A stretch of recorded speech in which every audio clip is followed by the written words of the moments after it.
Chapter 6. What befell at the Queen's Ferry. As soon as we came to the inn, Ransom led us up the stair to a small room with a bed in it, and heated like an oven by a great fire of cold. At a table hard by the chimney, a tall, dark, sober-looking man sat writing. In spite of the heat of the room, he wore a thick sea jacket buttoned to the neck, and a tall, hairy cap drawn down over his ears. Yet I never saw any man, not even a judge upon the bench, look cooler or more studious and self-possessed than this ship captain. He got to his feet at once, and coming forward, offered his large hand to Ebenezer. "I am proud to see you, Mr. Balfour," said he in a fine, deep voice, "and glad that you are here in time. The wind's fair and the tide upon the turn. We'll see the old coal bucket burning on the Isle of May before tonight." "Captain Hoseason," returned my uncle, "you keep your room uncommonly hot." "It's a habit I have, Mr. Balfour," said the skipper. "I'm a cold rife man by my nature. I have a cold blood, sir. There's neither fur nor flannel, no, sir, nor hot rum will warm up what they call the temperature, sir. It's the same with most men that have been carbonadoed, as they call it, in the tropic seas." "Well, well, Captain," replied my uncle, "we must all be the way we're made." But it chanced that this fancy of the captain's had a great share in my misfortunes. For though I had promised myself not to let my kinsman out of sight, I was both so impatient for a nearer look of the sea, and so sickened by the closeness of the room, that when he told me to run downstairs and play myself a while, I was fool enough to take him at his word. Away I went, therefore, leaving the two men sitting down to a bottle and a great mass of papers, and crossing the road in front of the inn, walked down upon the beach. With the wind in that quarter, only little wavelets, not much bigger than I had seen upon a lake, beat upon the shore. But the weeds were new to me, some green, some brown and long, and some with little bladders that crackled between my fingers. Even so far up the firth, the smell of the sea water was exceedingly salt and stirring. The Covenant, besides, was beginning to shake out her sails, which hung upon the yards in clusters, and the spirit of all that I beheld put me in thoughts of far voyages and foreign places. I looked too at the seamen with the skiff, big brown fellows, some in shirts, some with jackets, some with coloured handkerchiefs about their throats, one with a brace of pistols stuck into his pockets, 2 or 3 with knotty bludgeons, and all with their case knives. I passed the time of day with one that looked less desperate than his fellows, and asked him of the sailing of the brig. He said they would get under way as soon as the ebb set, and expressed his gladness to be out of a port where there were no taverns and fiddlers, but all with such horrifying oaths that I made haste to get away from him. This threw me back on Ransom, who seemed the least wicked of that gang, and who soon came out of the inn and ran to me crying for a bowl of punch. I told him I would give him no such thing, for neither he nor I was of an age for such indulgences. "But a glass of ale you may have, and welcome," said I. He mopped and mowed at me and called me names, but he was glad to get the ale for all that, and presently we were set down at a table in the front room of the inn, both eating and drinking with a good appetite. Here it occurred to me that, as the landlord was a man of that county, I might do well to make a friend of him. I offered him a share, as was much the custom in those days, but he was far too great a man to sit with poor customers as Ransom and myself, and he was leaving the room when I called him back to ask if he knew Mr. Rankyler. "What, aye," he says, "and a very honest man. And by the by," says he, "was it you that came in with Ebenezer?" And when I told him yes, "You'll be no friend of his?" he asked, meaning in the Scottish way that I would be no relative. I told him no. "I thought not," said he, and yet ye have a kind of look of Mr. Alexander. I said it seemed that Ebenezer was ill seen in the country. No doubt, said the landlord. He's a wicked old man, and as many would like to see him grinning in the rope.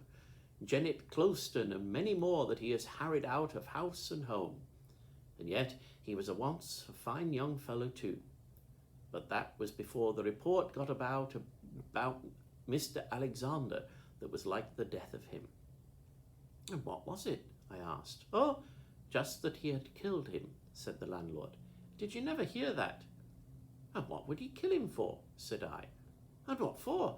But just to get the place, said he. The place, said I. The shores? No other place that I know, said he. Aye, man, said I. Is that so? Was Alexander the eldest son? Indeed he was, said the landlord. What else would he have killed him for? And with that he went away, as he had been impatient to do from the beginning. Of course, I had guessed it a long while ago, but it was one thing to guess, another to know, and I sat stunned with my good fortune, and could scarce grow to believe that the same poor lad who had trudged in the dust from Ettrick Forest not 2 days ago was now one of the rich of the earth, and had a house and broad lands, and might mount his horse tomorrow. All these pleasant things, and 1,000 others, crowded into my mind as I sat staring before me out of the inn window, and paying no heed to what I saw. Only I remember that my eye lighted on Captain Hoseason down on the pier among his seamen, and speaking with some authority. And presently he came marching back towards the house, with no mark of a sailor's clumsiness, but carrying his fine, tall figure with a manly bearing, and still with the same sober, grave expression on his face. I wondered if it was possible that Ransom's stories could be true, and half disbelieved them. They fitted so ill with the man's looks. But indeed, he was neither so good as I supposed him, nor quite so bad as Ransom did. For in fact, he was 2 men, and left the better one behind as soon as he set foot on board his vessel.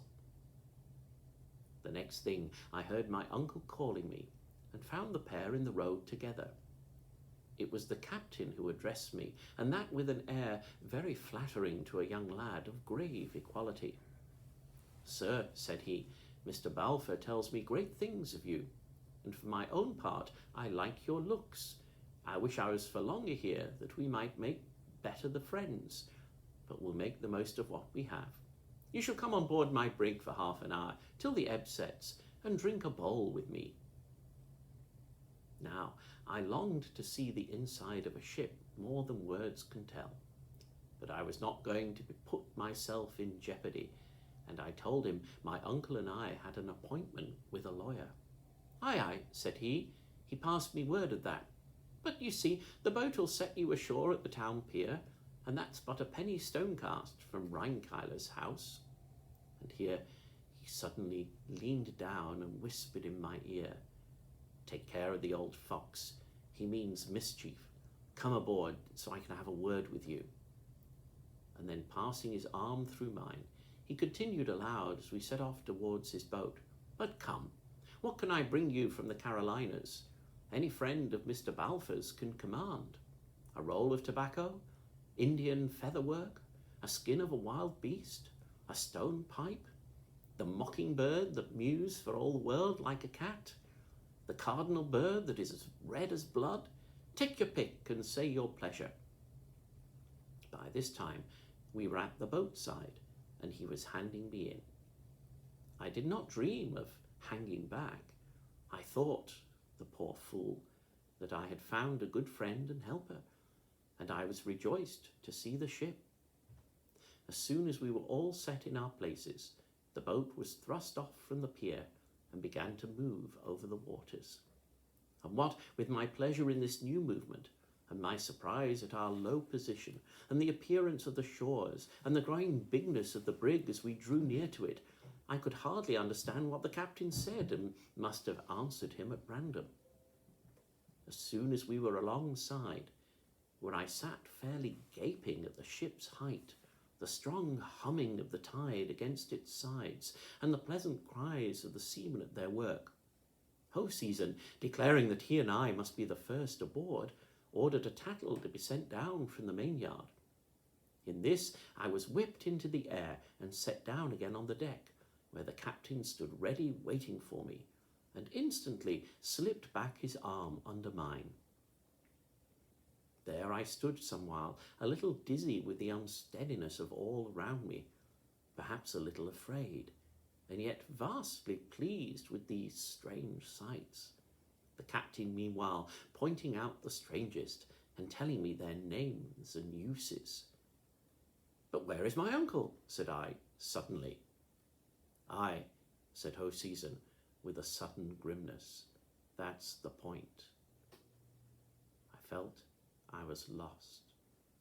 With all my strength, I plucked myself clear of him and ran to the bulwarks. Sure enough, there was the boat pulling for the town, with my uncle sitting in the stern. I gave a piercing cry, "Help! Help! Murder!" so that both sides of the anchorage rang with it. And my uncle turned round where he was sitting and showed me a face full of cruelty and terror. It was the last I saw. Already strong hands had been plucking me back from the ship's side, and now a thunderbolt seemed to strike me. I saw a great flash of fire and fell senseless.